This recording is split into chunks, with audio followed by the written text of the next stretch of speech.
সজনে ডাঁটায় ভরে গেছে গাছটা, আর আমি ডালের বড়ি শুকিয়ে রেখেছি। খোকা, তুই কবে আসবি? কবে ছুটি? কবি আবু জাফর ওবায়দুল্লাহর কবিতার সেই সজনে গাছে থোকায় থোকায় ফুল এসেছে। শ্রাবণের বর্ষণসিক্ত ভোরের হাওয়ায় দোল খায় শ্বেত শুভ্র সজনে ফুল।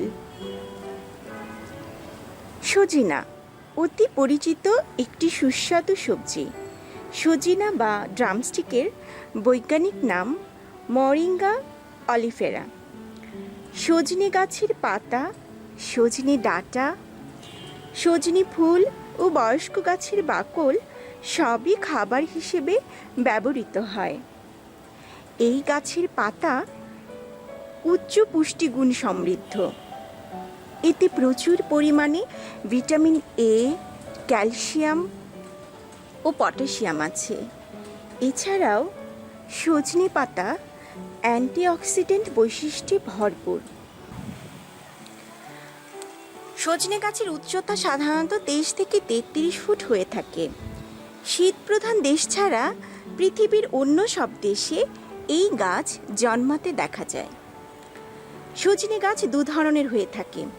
এক প্রজাতির সজনের ফলন হয় বছরে একবার, আরেকটি প্রজাতি বছরে 3 থেকে 4 বার ফলন দিয়ে থাকে। গাছের বংশবিস্তার সাধারণত কাটিং থেকে করা হয়। এছাড়াও বীজ থেকে গাছের বংশবিস্তার সম্ভব।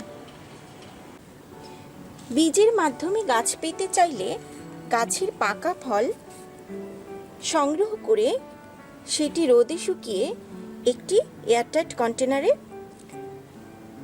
সংরক্ষণ করা যায় 1 থেকে 6 মাস পর্যন্ত। জুলাই আগস্ট মাস বীজ থেকে চারা উৎপাদনের উপযুক্ত সময়। বীজ বপনের আগে বীজগুলোকে অবশ্যই 24 ঘন্টা পানিতে ভিজিয়ে রাখতে হবে। এতে বীজ থেকে চারা গজাতে সুবিধা হয়। বীজ থেকে চারা বের হতে প্রায় 20 দিন সময় লেগে যায়। বীজ থেকে গাছ করলে সেই গাছে ফল ধরতে 3 থেকে 4 বছর সময় প্রয়োজন।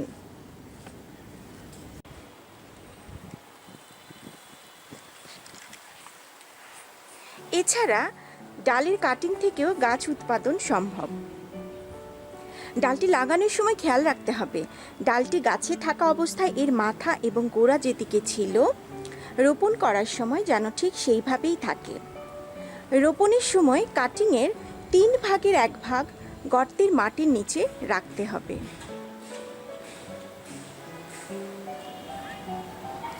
কাটিং রোপণের উপযুক্ত সময় এপ্রিল থেকে মে মাস। কাটিং লাগানোর 1.5 থেকে 2 মাসের মধ্যেই ডালে কচি পাতা চলে আসে। কাটিংয়ের গাছ রোপণের 1 বছরের মধ্যেই ফুল আসতে শুরু করে। গ্রামে অথবা শহরতলিতে অনেকের বাড়ির আঙিনায় সজনে গাছ শোভা পায়, কিন্তু শহরে অ্যাপার্টমেন্ট বিল্ডিংয়ে বাস করার কারণে সেভাবে খুব একটা বাগান দেখা যায় না। তবে রোদ পাওয়া যায় এমন ব্যালকনি অথবা ছাদ, তাতে আপনারা টব বা কন্টেনারে সজনে গাছ চাষ করতে পারেন। সজনে গাছ রোপণের জন্য 20 ইঞ্চি মাপের একটি টব বা কন্টেনার নিলে ভালো হয়।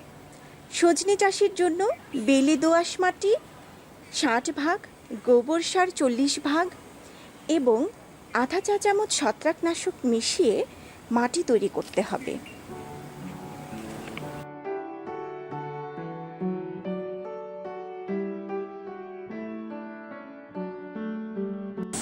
সজনে গাছের পরিচর্যার জন্য গাছের গোড়া সবসময় আগাছামুক্ত রাখতে হবে। ফল সংগ্রহের পর ডাল ছেঁটে দিতে হবে। নতুন শাখা প্রশাখা বের হলে পরিমাণ মতন গোবর সার প্রয়োগ করতে হবে। আর শুষ্ক মৌসুমে গাছে পানি সরবরাহ নিশ্চিত করতে হবে। পোকা দমনের জন্য 1 চা চামচ নিম তেল 1 লিটার পানিতে মিশিয়ে সপ্তাহে একবার স্প্রে করে নিলেই আপনার সজনে গাছটি রোগমুক্ত থাকবে।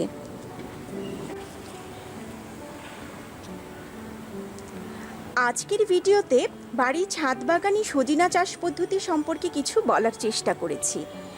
তবে আর দেরি কেন, আজই আপনার প্রিয় বাগানে একটি সজনে গাছ রোপণ করে নিন। ভিডিওটি ভালো লেগে থাকলে লাইক, কমেন্ট ও শেয়ার করবেন এবং আরও নতুন নতুন ভিডিও পেতে সাবস্ক্রাইব বাটনটি প্রেস করুন। আপনাদের সবাইকে আন্তরিক ধন্যবাদ। আগামীতে নতুন কোনো বিষয়ের ভিডিও নিয়ে আবারও দেখা হবে। আমাদের জন্য দোয়া করবেন। সবার জন্য শুভকামনা রইল।